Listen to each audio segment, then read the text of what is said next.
It's July 9th, 2026, and this is a story that, on the surface, sounds like it belongs entirely to military briefings and cable news chyrons, but underneath it is really a story about oil tankers, insurance premiums, and a leadership vacuum 7,000 miles from wherever you happen to be listening to this. Over the past 48 hours, the United States and Iran have gone from a fragile, month-old truce to the most intense exchange of fire since the war itself began. 2 consecutive nights of American strikes have hit roughly 170 targets inside Iran, according to U.S. Central Command's own accounting. Iran has answered with drone and missile attacks against Gulf states hosting American forces. And somewhere above the Atlantic, the President of the United States told reporters on Air Force One that he isn't sure whether this is a full return to war or just another violent correction inside a ceasefire that was already limping. That uncertainty, more than any single explosion, is the story worth sitting with today, because it tells you how brittle this arrangement always was. To understand why 2 nights of bombing feel almost routine at this point, you have to go back to where this war actually started, because nothing that happened this week makes sense in isolation. On February 28, 2026, the United States and Israel launched a coordinated air campaign against Iran that they called Operation Epic Fury. It hit nuclear sites, military infrastructure, and senior leadership, and in the process, it killed Iran's supreme leader, Ali Khamenei. That is not a small detail. Iran had been run by the same clerical structure for nearly half a century, and the removal of its top figure in an airstrike was one of the most consequential single events in the modern history of the Islamic Republic. Iran responded with missile barrages against Israeli cities and American bases across the Gulf, in the UAE, Qatar, and Bahrain. The fighting spread into Lebanon, where Hezbollah opened a rocket front against Israel. And on March 4th, Iran did something it had threatened for decades, but never actually followed through on. It closed the Strait of Hormuz. That closure mattered more than most people outside the shipping and energy industries probably appreciated at the time. Roughly a fifth to a quarter of the world's seaborne oil trade moves through that strait, along with a significant share of global liquefied natural gas. When Iran shut it down and started laying mines and boarding vessels, tanker traffic didn't just slow, it collapsed. Within weeks, the International Energy Agency was calling it the largest supply disruption in the history of the global oil market. Brent crude spiked, gasoline prices in parts of the United States pushed past $6 a gallon, jet fuel costs in North America roughly doubled, and countries far from the Persian Gulf, places like Bangladesh, Vietnam, and the Philippines, started rationing fuel and shortening work weeks just to cope with the shock. This wasn't an abstract geopolitical story. It was inflation at the pump and at the register in dozens of countries that had nothing to do with the war itself. By April, both sides had reasons to want to pause. The U.S. had simultaneously blockaded Iranian ports for weeks, squeezing Iran's own economy from the other direction, and global energy markets were straining under a shock that analysts were comparing to the 1970s oil crisis. In June, Washington and Tehran signed a memorandum of understanding aimed at ending what had by then been a nearly 4-month war. Iran agreed, at least on paper, to reopen the strait and stop targeting shipping. The U.S. agreed to lift its naval blockade and notably granted Iran a waiver allowing it to sell previously sanctioned oil, which was Iran's single largest source of hard currency. Oil prices slid on the news, traders started pricing in a return to normal flows, and for a few weeks, it looked like the worst of the crisis might actually be behind everyone. It wasn't behind anyone. The memorandum was explicitly performance-based, meaning the concessions on both sides were conditional on actual behavior, not just signatures on paper, and Iran's behavior did not hold. On July 7th, a group of vessels transiting near the Strait of Hormuz were attacked, a Qatari LNG carrier and a Saudi tanker among them, hit by drones and missiles in a pattern that hit 3 separate ships. Iran did not officially claim responsibility, which by now is almost a pattern of its own. Iranian state media instead ran a line suggesting the ships had ignored warnings without ever quite admitting who fired. The message was unmistakable either way. The strait was not, in practice, as open as the memorandum promised. Washington's response was immediate on 2 fronts. The Treasury Department revoked the oil sale waiver it had granted Iran only weeks earlier, cutting off the revenue lifeline that had been part of the deal's foundation.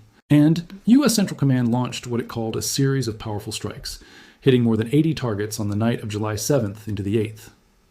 CENTCOM's own public statement specified that the strikes hit air defense systems, radar sites, anti-ship missile positions, and more than 60 Islamic Revolutionary Guard Corps fast attack boats, the small, maneuverable vessels Iran has relied on for exactly the kind of harassment and mining operations that shut the strait down in the first place. The logic here is fairly transparent. If Iran's leverage in the strait comes from a fleet of small boats and coastal missile batteries, degrading that fleet directly degrades Iran's ability to threaten shipping, regardless of what any paper agreement says. Iran's answer came within a day. Its top joint military command, the Khatam al-Anbiya headquarters, promised what it called a crushing response and stated flatly that it would not allow, in its words, interference in the management of the Strait of Hormuz. The Islamic Revolutionary Guard Corps said it had launched missiles and drones at 85 American military sites across Bahrain and Kuwait. Air defenses were activated in both countries. Whatever the precise target count turns out to be once the dust settles, the intent was clear. Demonstrate that American strikes would carry a direct cost to U.S. regional partners, and by extension, raise the political price of continuing the campaign. That set up the second night. On July 8th into the 9th, CENTCOM conducted an additional round, this time hitting approximately 90 targets, according to the command's own figures, which brings the two-night total to roughly 170. The target set expanded geographically along Iran's coastline, hitting port cities including Bandar Abbas, Bushehr, Chabahar, and Konarak, as well as facilities on Lavon Island and Kharg Island. A few of these locations deserve specific attention because they aren't interchangeable. Kharg Island is the hub through which the overwhelming majority of Iran's oil exports flow. A strike near there is a direct message about Iran's remaining ability to generate revenue at all, license or no license. Chabahar is different and in some ways more strategically interesting. It's Iran's only deepwater port with direct access to the Indian Ocean, meaning it's the one maritime outlet that doesn't depend on the Strait of Hormuz at all. Iranian state broadcasting reported that the strike near Chabahar damaged a maritime control tower, a hospital, and severed major power lines in the area. Damage that, if accurate, illustrates how strikes aimed at military and dual-use infrastructure in dense port cities inevitably touch civilian life as well. There were also reports of blasts near the Bushehr nuclear power plant, which, regardless of what was actually targeted, is the kind of detail that raises the stakes of any strike campaign in that stretch of coastline considerably. What all of this adds up to, from a purely military standpoint, is not a campaign aimed at regime targets or population centers, at least based on what's been publicly stated and reported. It's a systematic effort to dismantle Iran's coastal and naval capacity to threaten commercial shipping, target by target, port by port. CENTCOM's public language has been consistent on this point across both nights. The strikes are framed explicitly around protecting freedom of navigation and commercial shipping in the strait, not regime change or broader territorial objectives. Whether you find that framing persuasive is a separate question from what the stated objective actually is, and it's worth being precise about that distinction because a lot of commentary around this conflict blurs the two. On the platforms involved, CENTCOM has not released a detailed breakdown of exactly which aircraft or munitions were used in either strike package, which is fairly normal in the early hours after an operation. Based on the general shape of the target set, though, air defense radars, small boats, coastal missile sites, drone storage, it's a set of targets consistent with the kind of strike package the U.S. has used before in the Gulf. Strike aircraft, capable of delivering both large and small precision-guided munitions, aircraft specifically configured to suppress enemy air defenses, and standoff weapons like sea-launched cruise missiles that let ships offshore hit targets without needing to put aircraft directly over the most heavily defended areas. None of that is speculative in a way that reveals anything sensitive.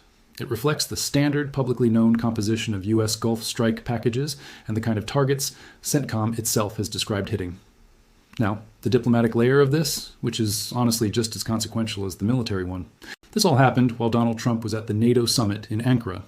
Asked directly about the status of the ceasefire, he told reporters, "I think it's over. I don't want to deal with them anymore. As far as I'm concerned, it's over," referring to the Iranian government. That's about as blunt as a head of state gets in public about a ceasefire he negotiated himself only weeks earlier. But the story didn't end there. Later, aboard Air Force One, heading back to Washington, Trump told reporters that Iran had reached out and, in his words, wanted a deal badly.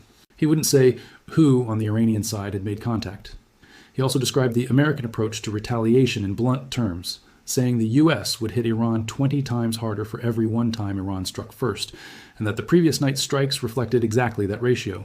He also said he genuinely did not know whether the two countries were sliding back into full-scale war. That combination, hitting Iran hard while simultaneously describing back-channel Iranian outreach for a deal, tells you something important about where the leverage currently sits, or at least where Washington believes it sits.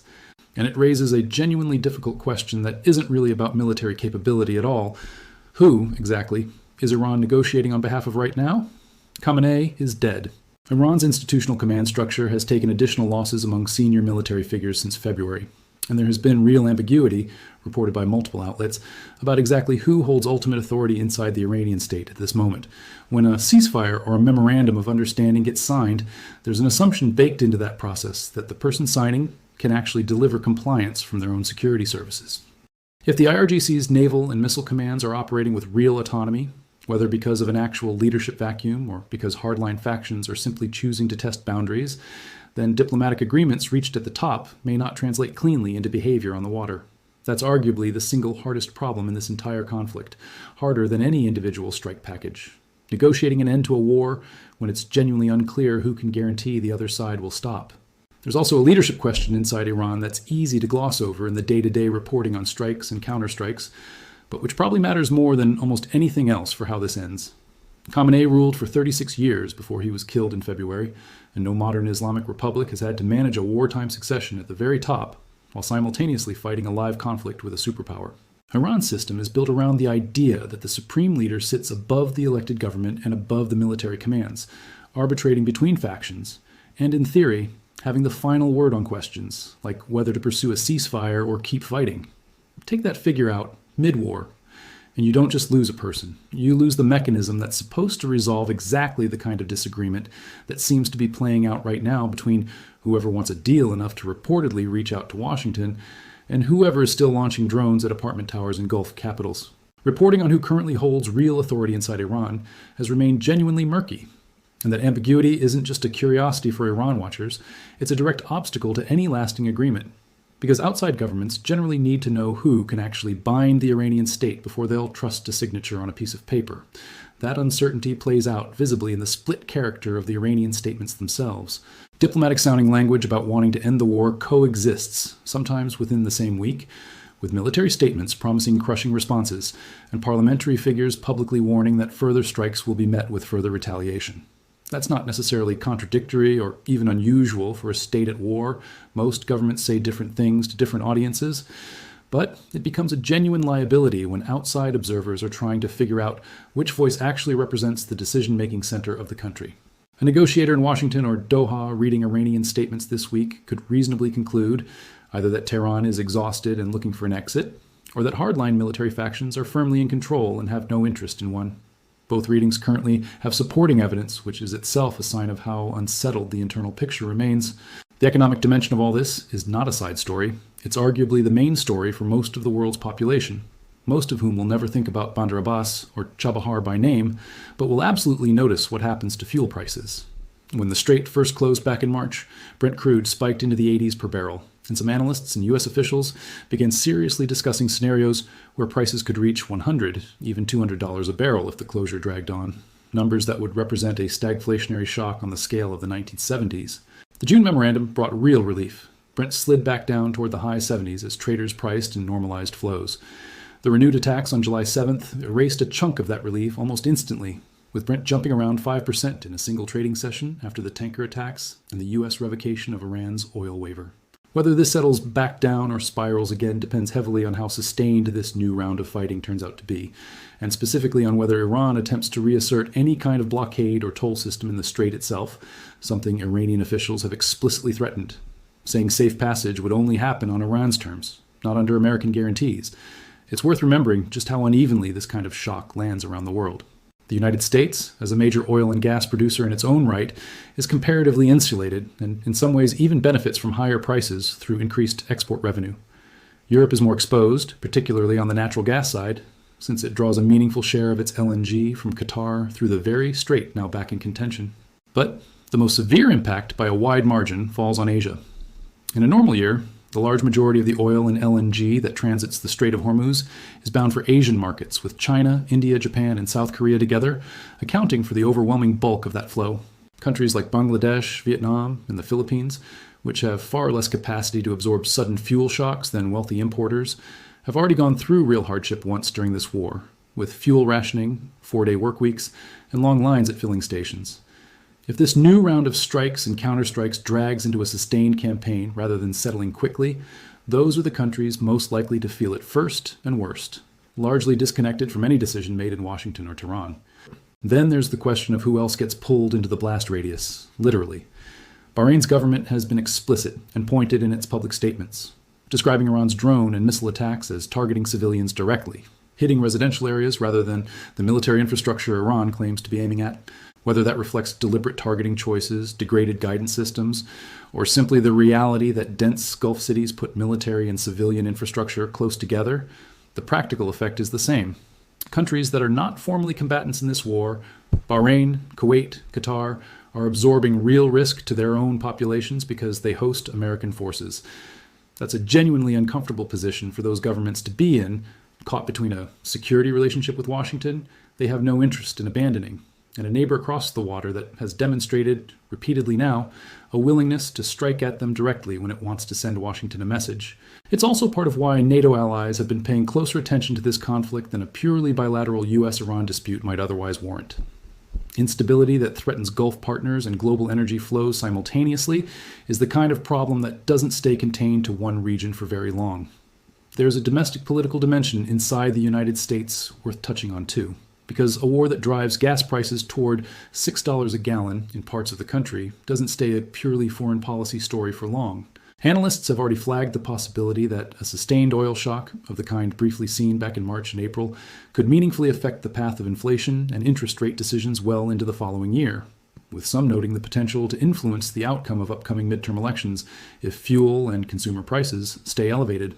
That gives the administration a real incentive on both sides of the ledger. Political credit for looking tough on an adversary that just broke a ceasefire, weighed against the very real risk of being blamed at the pump if the strait becomes unstable again for months, rather than days. Those two incentives don't obviously point in the same direction, and how that tension gets resolved inside the White House is arguably going to shape the next phase of this conflict as much as anything happening on the ground in Iran. Iran's own public rhetoric through all of this has stayed remarkably consistent in tone, even as the military situation has shifted underneath it.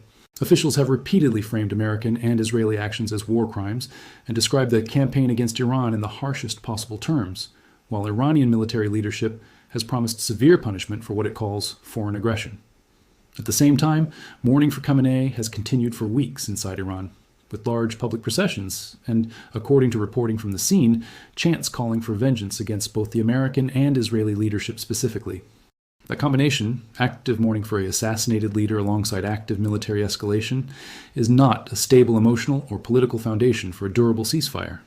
Grief and a desire for retribution are powerful drivers of state behavior, and they don't necessarily respond to the same incentives that oil prices or diplomatic backchannels do. It's also worth placing this inside the broader pattern of how Iran has historically projected power, because it clarifies why the current strikes are aimed where they are. Iran's military doctrine for decades has leaned heavily on asymmetric tools rather than direct conventional confrontation.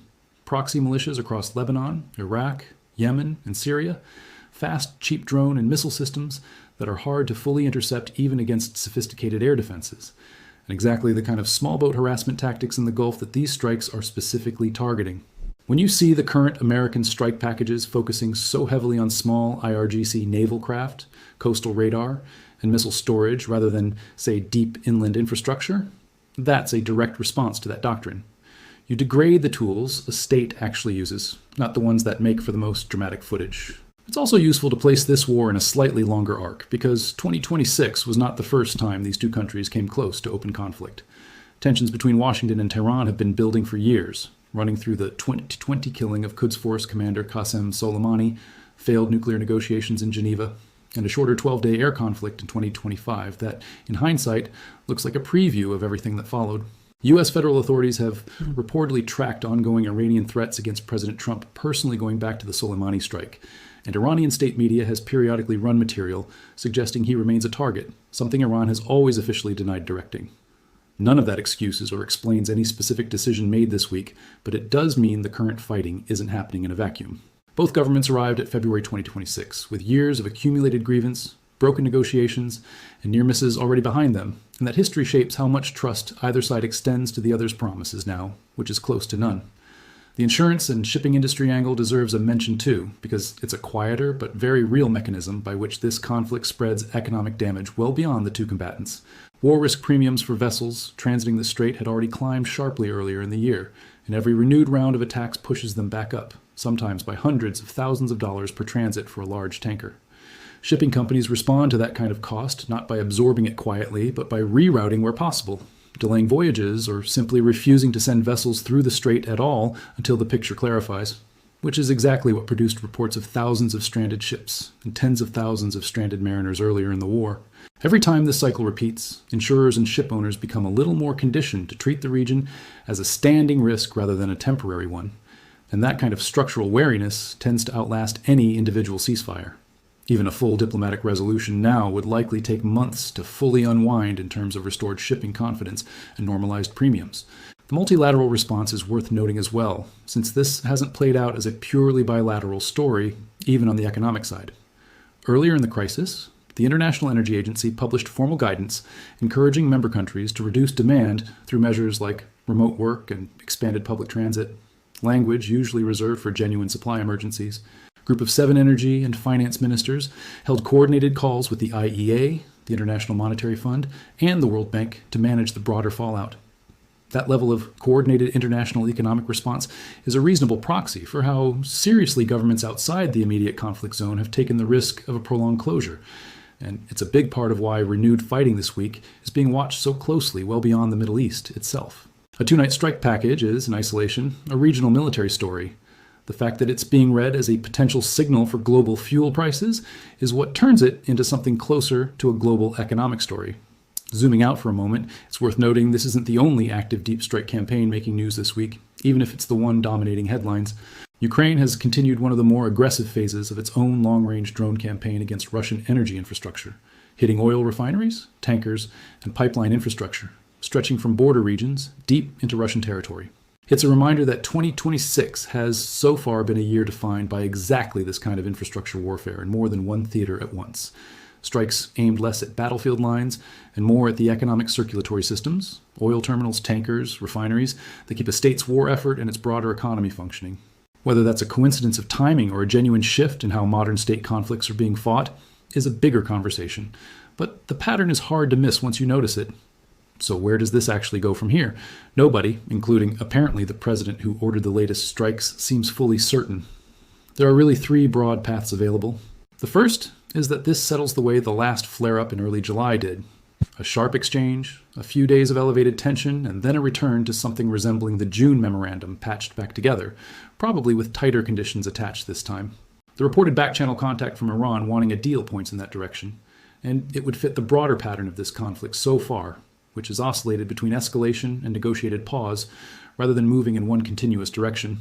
The second path is a more sustained campaign, where Iran continues intermittent attacks on shipping and Gulf targets, and the U.S. continues periodic retaliatory strikes, without either side fully returning to the pre-February war footing, but also without a durable ceasefire holding.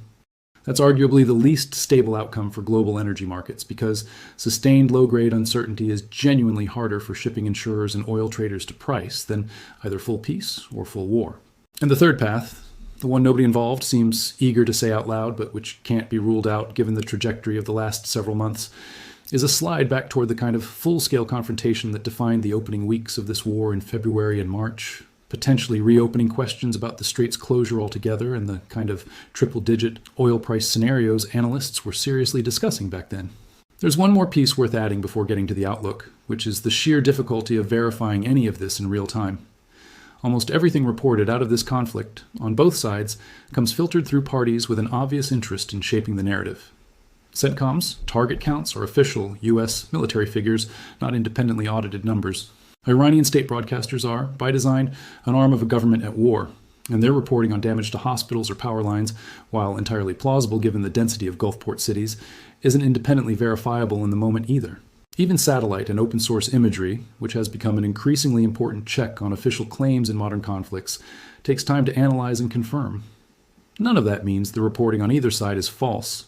It just means that anyone trying to form a confident picture of exactly what happened over these 48 hours, down to precise casualty figures, or the exact platforms involved in every strike, is working with less certainty than the volume of dramatic footage circulating online might suggest. Good analysis of a fast-moving war has to hold 2 things at once: taking the available reporting seriously, while staying honest about how much of it is still provisional. What determines which of those paths this actually follows probably comes down to 2 things, more than anything else. First, whether Iran's various military and political factions, the ones actually operating those fast boats and drone launchers, are answerable to whoever is trying to negotiate a deal with Washington. because a ceasefire is only as durable as the ability of the people signing it to actually control the people shooting. And second, whether the economic pain of a sustained shipping crisis, the kind that hits fuel prices from Manila to Munich, ends up outweighing the political and military logic of continued escalation on either side.